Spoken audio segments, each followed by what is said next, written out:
She just wanted to save her baby, a mother, all alone in a public hospital in New Orleans, her face pressed against the cold glass of an incubator, watching her newborn fight for every breath. A cracked phone screen, panic screaming in her chest ... and a message sent in haste. But instead of reaching a pharmacy or a nonprofit, that desperate cry for help landed in the inbox of one of the richest men in the country. A mistake, a wrong number, or maybe ... fate. Across town, Logan Prescott, a billionaire CEO, was in the middle of a high-stakes meeting when he read the message. Something about it stopped him cold. No explanation, no logic. He got in his car, drove across the city, and showed up at the hospital hours later, holding the only medication that could save that sick baby. When his eyes met hers, it wasn't just shock over an unexpected encounter. It was recognition, a memory, a reunion that time and silence had failed to erase. She was the poor girl he once knew, back in a childhood that felt like another life. And now, here she was again, broken, but breathing, fighting. And that one impulsive act, in the middle of the night, would change everything. For her, for him, and for a tiny baby named Asher, because sometimes, the miracle starts with a mistake. The night crept slowly through the dim streetlights of New Orleans. Wet pavement mirrored the fading neon from bars long closed, and somewhere, the distant wail of a saxophone floated through the air like a forgotten memory of the city that once pulsed with life. But in this part of town, the 8th Ward, silence hung heavy. Thick, like hospital air soaked with more stories than diagnoses. At the end of a poorly lit hallway, room 204 held the fragile breath of a baby clinging to life, and just outside, a young mother counted the seconds. Quietly, Hannah had been there for hours, her forehead resting against the cold tile wall, eyes fixed on the monitor. The blue glow of the incubator lit half her face, showing dark circles under her eyes and a weariness that went way beyond exhaustion. She didn't sleep. She didn't eat. She didn't speak. She just waited. The hum of medical machines filled the room, and yet it felt like silence, as if the world had stopped the moment her son's life hung by a thread. The smell was a mix of alcohol, old coffee, and worn-out sorrow. Metal chairs scraped the floor with every movement. The one clock in the reception ticked painfully slow. Hannah felt trapped in a bubble where time played by different rules, cruel, dragging ones. Doctors didn't say much, but their eyes said enough. She had learned to read that look. We can't help without the right meds. Asher, her tiny miracle, breathed in ragged gasps. Even with the tubes, each one sounded like a whisper of defiance. She couldn't touch him, couldn't hold him. All she could do was watch. Love from a distance, hurt in silence. The only thing she still had was her phone ... and a number she hoped might lead somewhere. She took a breath, picked up the cracked device, and scrolled. Old messages, old contacts, anything that hinted at help. Nothing. Her fingers shook. Tears threatened to fall, but she held them back. She had to try. She typed the message without second-guessing. Copied the name of the medication from the ID tag. Hit send. It was only afterward that she noticed. The number looked off, but it was too late. The message was gone. What she didn't know was that, on the other side of the city, someone far outside her world had just received it. Someone who didn't belong to her life, but carried a forgotten piece of her past. And just like that, their story began. Long before she could make sense of it, Ash's fever seemed to rise right along with the ache in Hannah's chest. It wasn't the first time she'd felt the helplessness of not being able to afford what her child needed. The diagnosis, severe viral bronchiolitis, hit her like a sentence. The only treatment, a rare antiviral called trioxin, cost more than 3 months' rent. And worse, the free version, usually offered at public health clinics, had been out of stock at the hospital for weeks. All Hannah could do was hold her baby close and pray he made it through one more day. She knew what poverty felt like, but this watching her child suffer and not being able to do a damn thing about it. This was something else entirely. The doctor's expressions were almost always the same, kind, but tired. Like they already knew she wouldn't have the money. "We'll do what we can," they'd say. And she knew what that meant. It was the sound of surrender, disguised as sympathy. And every time she heard it, the ground seemed to crack just a little more beneath her feet. Hannah worked whenever she could, but no one wanted to hire a single mom who might have to leave halfway through a shift to rush her baby to the She cleaned houses, babysat when folks needed, sold whatever second-hand stuff she could get her hands on. But now, with Asher so sick, even that had stopped. The change in the kitchen drawer wouldn't even cover a cab ride. She had already sold everything she could, including the baby stroller, just to buy his last round of antibiotics. Her desperation wasn't a sharp pain. It was more like a constant suffocating pressure, the kind that steals your breath slowly. She slept with one eye open, always listening for the shaky rhythm of her son's breathing. Every cough hit like a punch. The fear of losing him, so small, so innocent, was heavier than anything she'd ever carried. Sometimes, she'd cry quietly beside him, not wanting him to hear. But even in sleep, Asher seemed to sense her sadness. That night, the doctor on call didn't sugarcoat it. "The medication needs to get here by tomorrow. Otherwise ... there's not much else we can do." The words echoed through her like thunder trapped in her chest. She held her son tighter and walked out of the room without saying a word. The fear of losing him was paralyzing. She could barely remember how to breathe. But she knew she couldn't fall apart. Not yet. She had already called every contact she had. No nonprofit, no community pharmacy. Not even the church group had access to the drug. She was staring down the unthinkable, begging strangers for help. She grabbed her cracked phone and typed out the most desperate message she'd ever written. No overthinking, no second draft, just raw fear, sent out into the void. The terror was so loud, she didn't notice the wrong number. The waiting nearly broke her. She clutched the phone to her chest like it was a lifeline, hoping, praying, it would somehow reach the right person. "God, please ... just this once. Hear me." She'd lost count of how many times she'd asked for help and been met with silence. But this time, this was it. Her last chance before the tragedy she couldn't even bring herself to name. The hospital room was freezing. Asher started to shiver and drift into feverish delirium. Hannah crawled into the bed beside him, trying to warm his tiny body with her own. Tears fell quietly, soaking into the thin mattress. "I'm sorry. Baby ... Mommy's trying. I swear I'm trying." What she didn't know was that, across the city, someone was reading that message. And in that moment, without knowing who she was, or what she meant to him, he decided to go to her. Hannah Brooks was 23, but her tired eyes told a different story, like they'd lived twice that. Her brown hair, always tied in a rush bun, hid the waves that used to bounce free in the summers of her teenage years. She was the kind of person who smiled just to keep others calm, even when her own world was falling apart. After Asher was born, she'd even learned how to smile through eyes red from crying. Everything about her radiated quiet strength, the kind only survivors carry. Before becoming a mom, Hannah dreamed of being a nurse. She was good with people, had steady hands, and the kind of empathy that could warm even the coldest heart. But all that changed the day she saw two red lines on a drugstore test. The baby's father, a soft-spoken guy from her church, vanished the moment he found out she was pregnant. And just like that, Hannah had to relearn everything about life.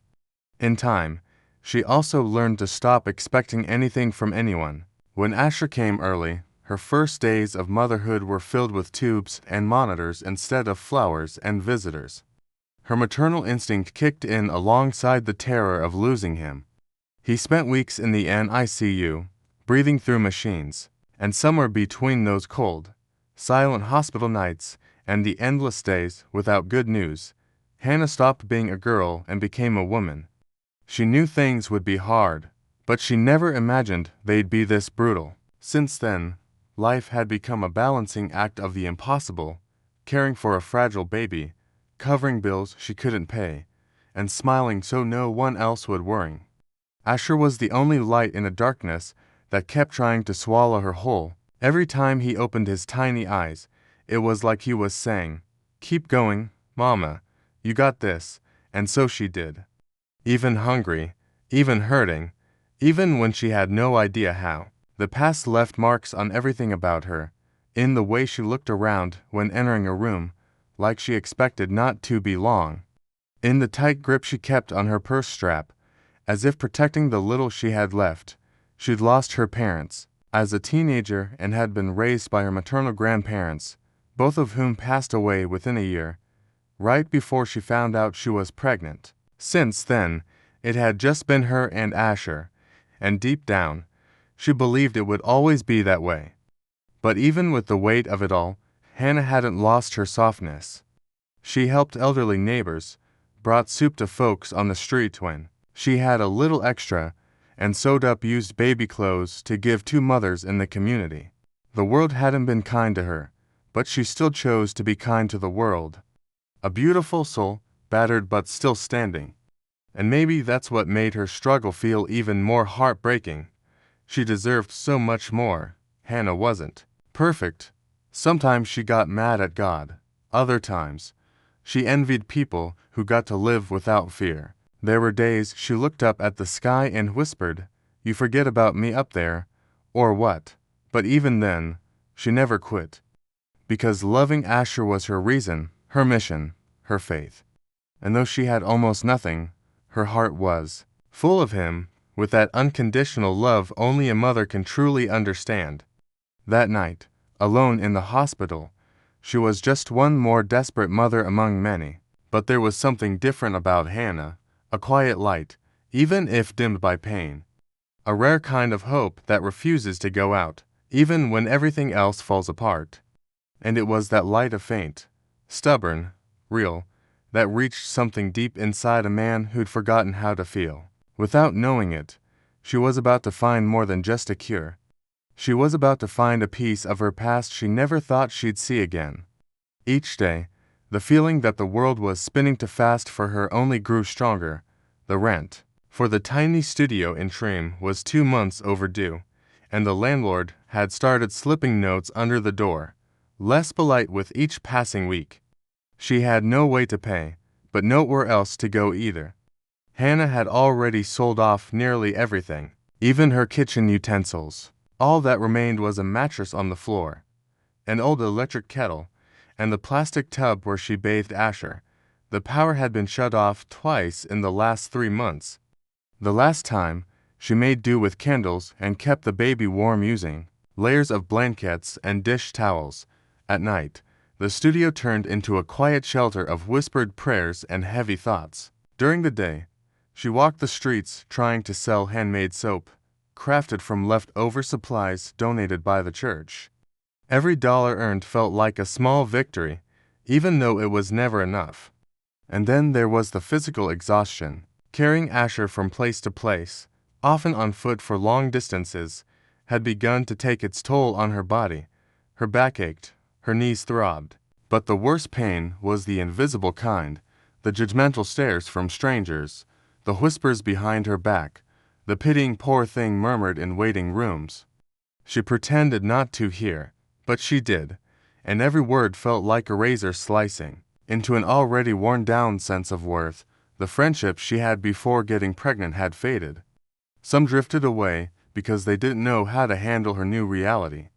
Others, because she pulled away first, tired of always being the one in need. Even the church, once her safe haven, didn't feel like home anymore. A few kind souls still reached out, but many just repeated, "God will provide," and she wanted to believe it. She just didn't know how much longer she could. Some days, Hannah had to choose between buying diapers or food. She fasted in faith, but in truth, faith was just hunger in disguise. She'd lost too much weight, and the dark hollows under her eyes started to draw attention from the few who still noticed her. A hospital social worker had once suggested a shelter. She said no. My son's not growing up in a shelter, she answered firmly. She still had dignity. And sometimes, that was the only thing keeping her upright on tired, bare feet. Asha's breathing crises came without warning. She knew the route to the hospital like the back of her hand. Every trip was its own kind of torture. The looks from the doctors, the cold machines, the same heavy warning on repeat. He's a fragile baby. She couldn't shield him from the world. And that truth broke her inside, but she never let it show. Asher had to believe his mama was strong. There were days she thought about asking for help online, but her phone didn't even have data. She could only access the hospital's Wi-Fi when she managed to find signal in one corner of the waiting room. There, between one weak connection and the next, she scrolled through mom groups, forums, and even international websites, searching for answers to Ash's condition. She found articles, studies, but never a solution within reach, only frustration. And the constant message, this medication is currently unavailable. Still, something in her refused to break. Maybe it was stubbornness, maybe raw faith, or maybe just the kind of love that burns too hot to die. Hannah was like a crooked tree standing alone in a storm, not pretty by the world's standards, but rooted, real, unshakable. She didn't know it yet, but every small battle she'd survived had laid down a brick on the road to something bigger, and soon she would be tested like never before. That morning felt different. Hannah woke up with a crushing sense of urgency, like something inside her was screaming, "Do something. Now!" Ash's cough had deepened. His skin was pale. His little eyes fluttered shut, too exhausted to stay open. The doctor had been clear. If the trioxin doesn't get here today, there's not much more we can do. She had no idea where to find the drug. But she knew one thing. She couldn't wait anymore. She had to try. Anything. She grabbed her beat-up phone, connected to the hospital's Wi-Fi, and started searching. Her fingers trembled as she typed, bouncing between mom groups, donation pages, anything that might lead to that damn medication. She tried a compounding pharmacy, closed. Called a non-profit in another state, wait-listed. She sent messages, begged for help, pleaded. And with every sorry, we don't have it, the panic pressed down harder. Then, out of nowhere, she remembered her grandmother. Donna Ruth used to say that, on the worst days, God answered even through mistakes. Sometimes, what looks like a failure is just the path in disguise. Minha Filha, the memory brought tears to her eyes. She picked up the phone again and typed one last message, more like tossing a bottle into the ocean. Please help me. My baby is dying. I need trioxin. I'll pay when I can. She didn't even notice she typed the wrong number. The message sent too quickly, and the second she realized it had gone to the wrong contact, a wave of dread hit her chest. She tried to cancel it. Too late. Great, she muttered. One more thing to screw up. She had no idea that this mistake would become the most powerful thread of hope in her entire life. At that moment, she just thought she'd wasted more time. And time was the one thing she didn't have. Memories of her grandparents rushed in stronger now. They had raised her after her parents died. In a car crash, with simple love, they taught her that dignity was worth more than money.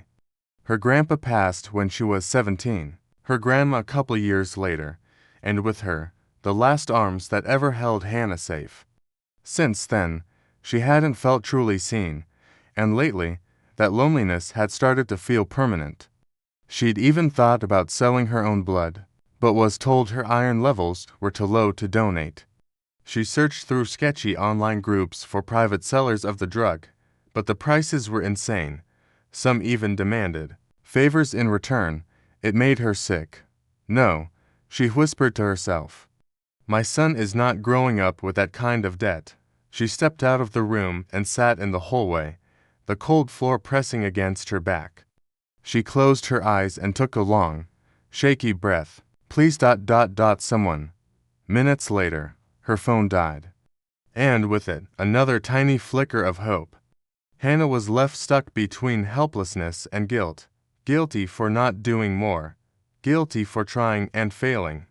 It felt like her whole world was collapsing all at once, and she was being buried alive beneath the rubble of her own life.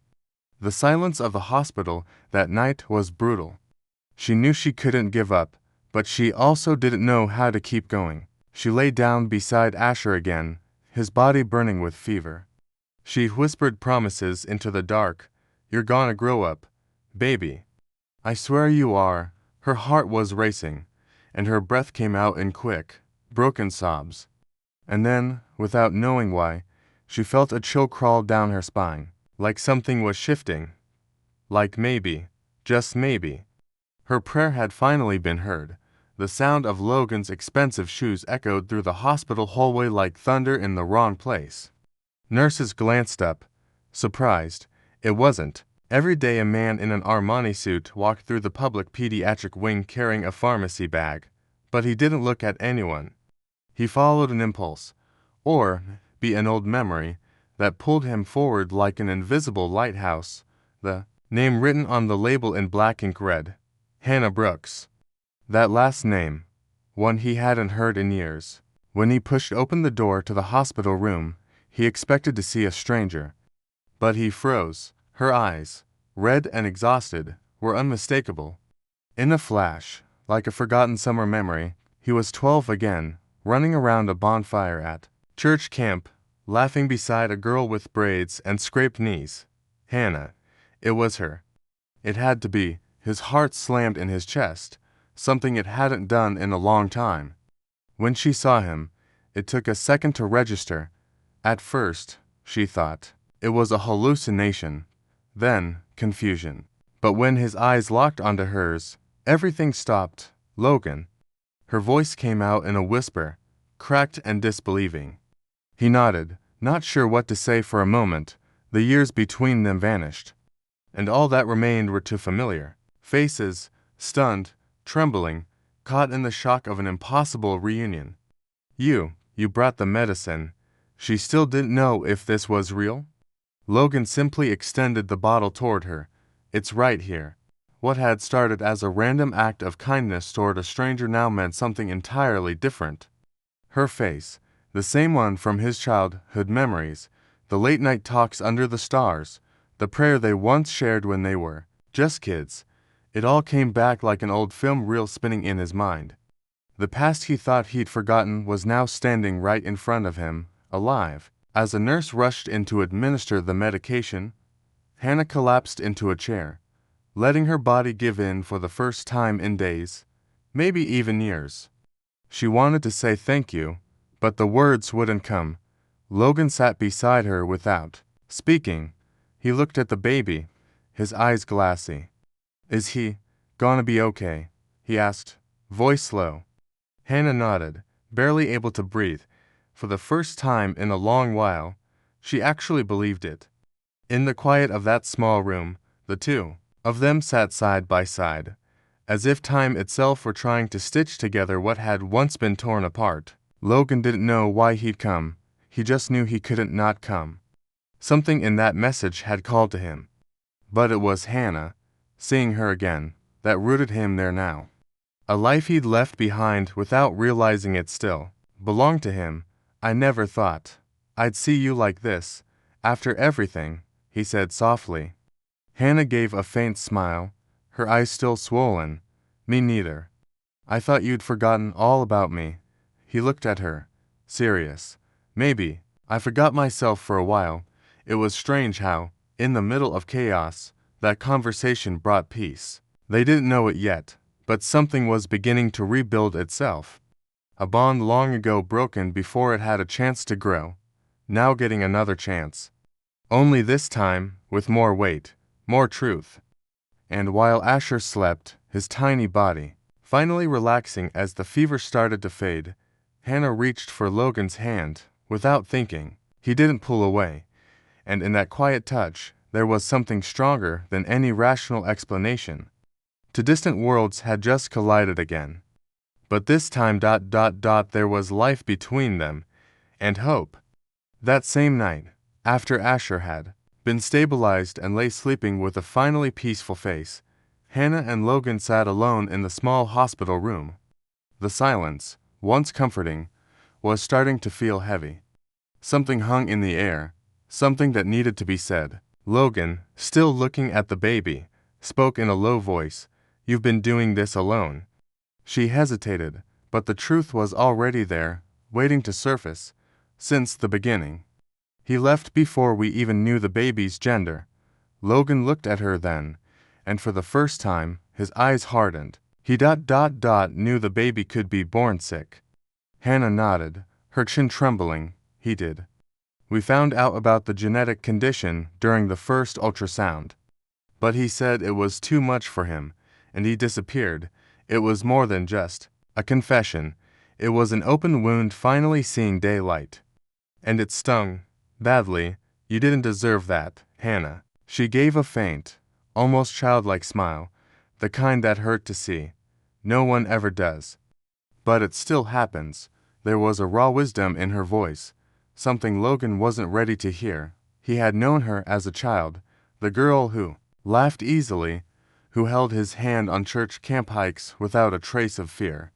Now she looked like a battlefield, burned, bruised, but still standing. "Why didn't you ever try to find me?" she asked suddenly, barely a whisper. Logan froze. The question hit like an arrow. "I got lost. I grew up in a world where feeling was weakness. After my parents split, they sent me away. New city, new number, new life. But I never forgot." She held his gaze. "Well, I waited for you." For a long time, the words hung in the air like shards of glass, fragile and dangerous. Hannah stood up and walked to the window, fighting back the tears. When Asher was born, and the doctor said he might not make it past the first week, I wanted to die. She breathed in deep. But I couldn't. I had to reinvent myself, alone. Logan stepped toward her, but she lifted a hand. Don't look at me with pity. I've had enough of that." And then came the hardest truth. "Logan, did you know your name was second on my contacts list before everything went to hell? That for years I waited for the courage to text you, just to ask if you were okay." He looked at her, stunned. "No, I didn't." "Well, neither. Did one?" The words fell out like blades, cutting, but also releasing. It hurt, but it set something free. "Maybe ... If you had stayed, none of this would have happened." Hannah broke down, and Logan caught her before she hit the floor. It was the first time she'd cried in someone's arms in years, and for the first time, Logan allowed himself to feel everything: guilt, longing, and something else he didn't want to name. Love, not the magical, sweeping kind, but an old kind, worn, weathered, the kind that survives wreckage. There, on the cold hospital floor, the two of them began to understand something. Some pain exists only to teach you how to love again. Outside, rain had started to fall, soft and steady, like the sky itself was letting go of its grief. And as the droplets tapped gently against the window pane, Hannah closed her eyes. She didn't know what would come next, but she knew she wasn't alone anymore, and that changed everything. The days that followed were intense. Asher responded well to the medication, and little by little, the light in his eyes returned. The fever broke, his tiny lungs began to work better, and now his cries were stronger, full of life. Hannah barely slept, but this time it wasn't out of fear, it was out of gratitude. She watched her son take deep, steady breaths and, for the first time, felt like she was winning a battle. Logan started visiting the hospital every day. At first, he just sat quietly, observing. Then, he began bringing food, diapers, kind words. He didn't post about it. He didn't mention it in his company meetings. It was like he had found a part of himself he never knew was there. And in that space, Hannah and Asher began to bloom. Slowly, but steadily. At first, Hannah resisted. She didn't want to rely on anyone. She was scared it would all vanish, that Logan would disappear like so many others before him. But every time he came back, every time he held Asher and smiled, that fear faded just a little more. "I'm not here out of pity," he said one day. "I'm here because I should have stayed before." Those words broke something in her, and built something new. When Asher was finally discharged, Logan insisted on driving them home. She refused. She didn't want to feel like she was accepting charity. But when she stepped into the dark studio, with its moldy ceiling and flickering light, she realized it was time to truly start over. She accepted help to rent a small, safe place, a space with sunlight pouring through the window, a place where Asher could crawl without danger. It was the beginning of something new. Slowly, Hannah began taking back her life. With the help of a scholarship Logan had arranged quietly behind the scenes, she enrolled in a vocational nursing program. It wasn't the dream university, but it was a start. She cared for Asher during the day and studied at night. Exhausted, but determined, every step forward carried the weight of the struggle, but also the lightness of hope. And with each step, the spark in her eyes returned. At the hospital, she started helping other moms. She shared her story, offered advice on medications, and pointed them toward donation centers. She became a quiet guide, someone people knew they could count on. Logan watched her from a distance, his pride subtle but deep. Her world was nothing like his, but now he was a part of it, and maybe, for the first time in his life, he felt part of something real. Asher took his first steps, and Logan was there. Every giggle, every new word, every little win, they shared it all. They still didn't have a clear us, but love hung in the air, a careful love, built on hard truths, but real all the same. Hannah knew this wasn't a fairy tale, but for the first time, she didn't need it to be. All she wanted was peace, and she was finally finding it. And then one night, sitting on the porch of their new home, with Asher in her lap and Logan reading a book on the couch, Hannah smiled. For the first time in years, there was no fear in her chest. She didn't know what tomorrow would bring, but tonight, she was okay. She had survived the storm, and now she was ready to live. It was just an ordinary afternoon until Hannah's phone rang. On the other end, a voice she recognized instantly, even though she'd wished she never would again. "Hannah, it's me." It was Ash's father, the man who vanished the moment he found out she was pregnant. She went silent. Instinctively, she held her son tighter in her arms. Her heart raced. "What do you want?" It was all she could manage. He asked to meet, said he wanted to explain, but Hannah didn't want explanations. She wanted time to rewind and erase it all. Still, a part of her felt like she needed to hear it. Logan encouraged her to go, but not alone. "I'll be there, if you want. You don't have to carry this by yourself." And so, in a small cafe downtown in New Orleans, the past finally came knocking. Her ex showed up anxious, eyes down, hands fidgeting as he sat. He couldn't look her in the eye, and then he dropped the bomb. "I knew the baby might be sick. Because the condition is hereditary. I have it too, and I was paid to disappear." Hannah didn't register it at first. Paid? By who? He hesitated. Logan's father. He didn't want you near their family. Said it was better this way. The world tilted. Everything Hannah believed began to shatter in seconds. "You took money to abandon your own child." Her voice cracked. He nodded, ashamed. "I was a coward. Young, weak." But what hurt most wasn't his betrayal. It was Logan's connection to it all. That pain came from somewhere deep, a place she didn't even know existed. It felt like the little stability she fought so hard for was crumbling again. Logan was stunned when she told him. "My dad did what?" He denied it, raged, demanded proof, but deep down, something inside him already knew it was true. His father had always tried to control everything, his career, his friends, his relationships. Logan had kept his distance for years because of that, but he never imagined it had gone this far. Hannah pulled away. She couldn't look at him. All of this was manipulated from the start. Even us, even you. He tried to explain, but there were no words. The silence between them turned into a canyon. Logan swore he didn't know. He cried. Promise he'd get to the truth, no matter what. But right then, Hannah needed space. She needed to breathe, to think, to figure out who, if anyone, was still worth trusting. In the days that followed, Logan confronted his father, and the truth came like a sentence. Yes, he had paid to keep Hannah away. Said she was a risk to the family's image. Logan cut ties that day. You're not my father anymore. It was brutal, but necessary.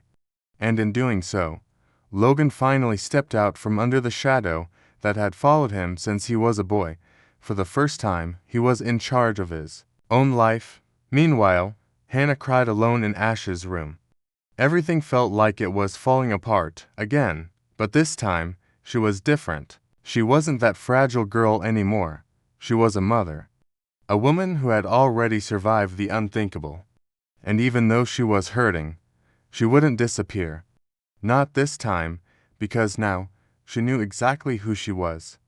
And what, or who, she wanted beside her. It was nighttime when Logan showed up at the door of Hannah's new apartment. He was different, not because of what he wore or how he looked, but because of what he carried inside, the weight of breaking ties with his father, the truth that had come to light, and the ache of maybe losing Hannah for good. She hesitated before opening the door, but she opened it. The look they exchanged said more than words ever could. They didn't need explanations, just the courage to speak the pain that still lingered.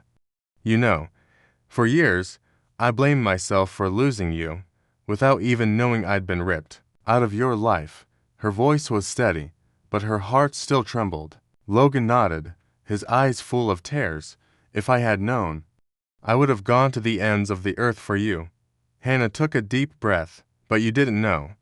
And now, I'm scared to believe again. Scared of falling again. Her truth was raw, and he had to face it. Logan stepped forward.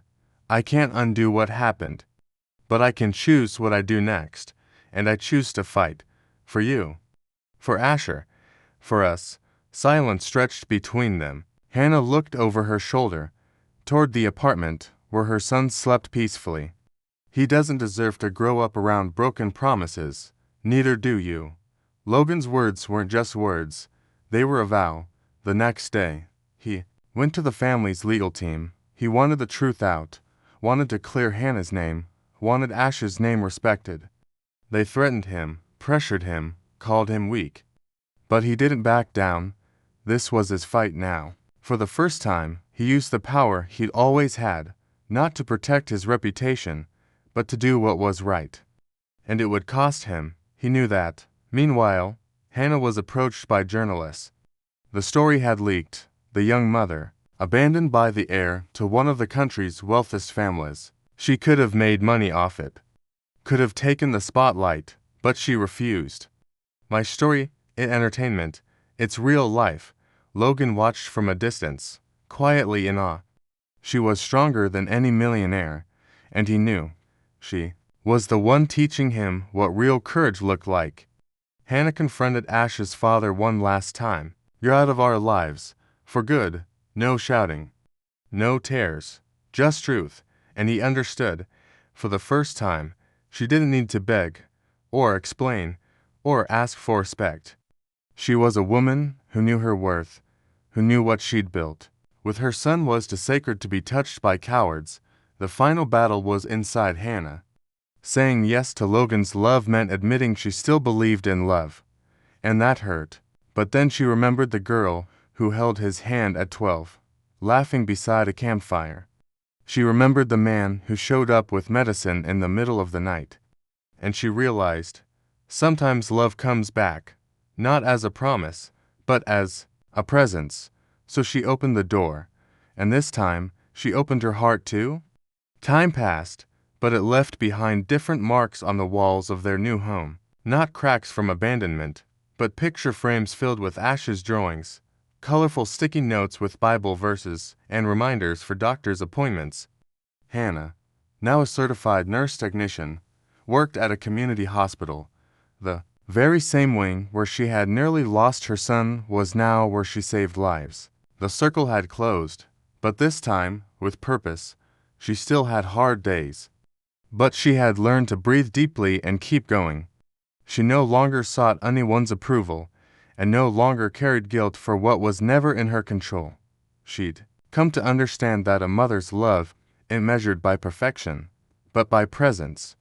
And she had been present, through the worst days, through the harshest silences. "I did it," she whispered, watching Asher run across the room. "We did it." Logan had changed too. He stepped back from the unreachable CEO image and took on a new role in his company. More human, more connected to social causes. He created a fund to support single mothers with children in crisis, and never once mentioned Hannah's name publicly. Their story was theirs, and that made her trust him even more. Respect, that was the ground they now stood on. Their relationship rebuilt itself slowly, first as friends, then as partners, and finally, as a family. No rush labels, no unrealistic vows. Logan learned to be a father with humility. He made mistakes, apologized, tried again. Hannah learned to love without fear, gently, honestly. It was love with scars, but real love. Asher grew healthy, curious, and kind. He had his mother's smile and his father's eyes. When people asked about his story, Hannah would simply say, "You're the miracle that taught me everything I know." She no longer hid from the past, but she didn't let it define her, either. She'd learned to turn wounds into roots. And now, she was blooming. In her free time, Hannah wrote letters. Some to herself, others to women going through what she once had. "You'll think you can't survive," she wrote. "But you will, and one day, you'll look in the mirror and barely recognize yourself because of how strong you've become." It was her way of giving back what she'd received. Care, compassion, love. One night, Logan said something that lingered in her mind for days. "Pain shaped you, but love refined you," and Hannah smiled, because it was true. She wasn't that scared girl anymore. She was a woman. A mother, a professional, a survivor, a builder of bridges between what was and what could be, and even with all the things that could still go wrong. She was at peace. On the porch, watching Asher asleep in Logan's arms, Hannah closed her eyes and took a deep breath. She had made it through the impossible. She had faced loss, injustice, loneliness, and buried truths. But now, she was on the other side. And even though the world could still be harsh, she knew one thing no one could ever take from her. She was made of strength and of love. Years later, Hannah received a handwritten letter. It wasn't from Logan, nor from anyone she used to know. It was from a young mother she'd once helped at the hospital. A letter filled with gratitude, but also confession. "You gave me the medicine, the courage, and the love no one else would." Hannah wept as she read, and in that moment, she realized her pain, once transformed, had become medicine for other lives too. For the first time in many years, she decided to return to the childhood camp. She brought Asher and Logan with her. When they arrived, the grounds had changed, but the wooden bench beneath the oak tree was still there. She sat in silence, remembering the prayer she and Logan had whispered when they were just kids. "Lord, keep us safe, even if we get lost." And there, she understood, God had kept them safe, in His own way. "You remember that?" Logan asked, sitting beside her. She nodded, smiling. "We got lost, didn't we?" "We did," he said. "But we also found our way back." The silence between them wasn't filled with fear anymore, but with something whole. And in that moment, she realized, love hadn't come back perfect. It had come back complete. And that was so much more than she'd ever hoped for. Asher ran through the field with a blue kite soaring above him. Hannah watched him and thought about everything they'd lived through. If she could go back in time, she would have told that desperate girl in the hospital, "Don't give up. The pain won't last forever, and sometimes help comes from the wrong number, but it's still the right help." Funny how fate writes straight with crooked numbers. Logan reached for her hand. "We've been thinking about starting a new camp. For moms and their kids, a place for healing. A place where no Hannah has to go through what you did. Alone." Her eyes filled? "Yes. Let's do it." And in that instant, the circle closed. From the place where everything once began, a new story was being born, for so many others who needed a fresh start. A butterfly landed on Hannah's arm. Small, gentle, blue. She looked at Logan and laughed. "Remember what your grandma used to say, that butterflies were heaven's way of visiting." He smiled. "I think she's saying she's proud." Hannah looked up at the sky. "And I am too. Of me, of us, of what we built." For the first time, she allowed herself to feel proud, and it was freeing. Back in the car, Asher fell asleep in the back seat. Logan was driving, and Hannah, looking out the window, spoke aloud. "Pain broke me, but love rebuilt me." And it wasn't just a phrase. It was her truth, simple, deep, and now worn on her chest like a shield. Because the pain had passed, but the love remained. Have you ever helped someone, or been helped, just when you needed it most? Share your story in the comments. I'd love to hear it. And don't forget to subscribe and turn on notifications for more stories just like this. 1.